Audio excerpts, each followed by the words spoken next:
So would you date a man that makes less than you? And how would a man need to approach you? Approach you, a woman that is an entrepreneur, because I know it could get hectic. So, I never actually know like how much the men I date make. Like I don't ask how much people make on paper. Probably because I don't want people asking how much I make on paper. I think it's like a nosy ass question. But as a man, though, yeah, you're not supposed to ask a woman how much she you make. know, but just no, you're with right. you though, like you don't be wondering like what's really good, what he got going on. So here's what I think about that, right? Like I want to know what you do, you know. So I want to know what you do. You know, if I feel like the career is sustainable, whatever it is, whether you're an entrepreneur, whether you are a career person, you know, that means a lot to me, what type of career it is in general.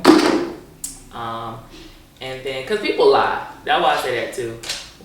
What I am most, I guess what I'm looking at most, at the point, you can't make a whole lot less. So like, let's say you work, you know, at, maybe like you work at a wash and fold, like, you know, obviously that would be a little hard for me because it's things I need. So that's why I move on to, I like generous people. So you don't have to make more than me because maybe you have less responsibilities than I do. And then you're able to still be generous in the way that, you know, I would see fit for a relationship. And so then it wouldn't really matter, like I said, the exact dollar amount that you make.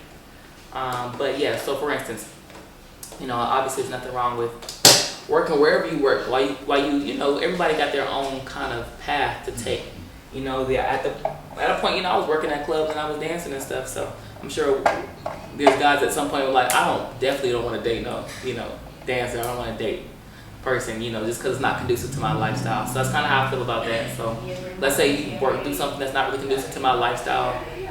You know, maybe you know, you don't make a lot of income. It's not even about making more or less than me, but you just don't make a lot of income in general to support yourself. Then maybe, yeah, probably not that. I need you to be able to support yourself, and I need support too. Like, I'm still a woman at the end of the day.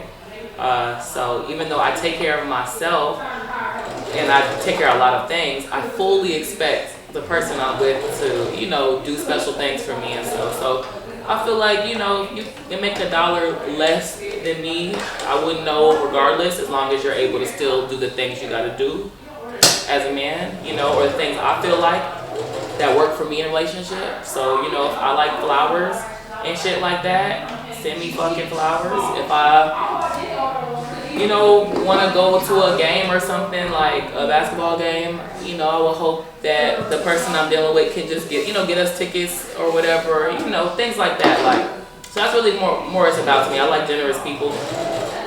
This a random question. So what's your love language? Because I've been reading that book lately, and I'm just now finding out. Gifts. That's what it is, gifts. No, I mean, yeah, one of my love languages is gifts, for sure. I like gifts. I'm a gift giver. Because you said flowers going Yeah, I'm a gift giver. Like, even small things, like, you know, I bring people, and even my girlfriends are like that. Like, you know, it's not like, you know, nothing spectacular, but my girlfriends bring me gifts. Like, sometimes one of them will be out shopping or something and bring me back a top. They'll be like, oh, I got you a top. Like, that's my love language.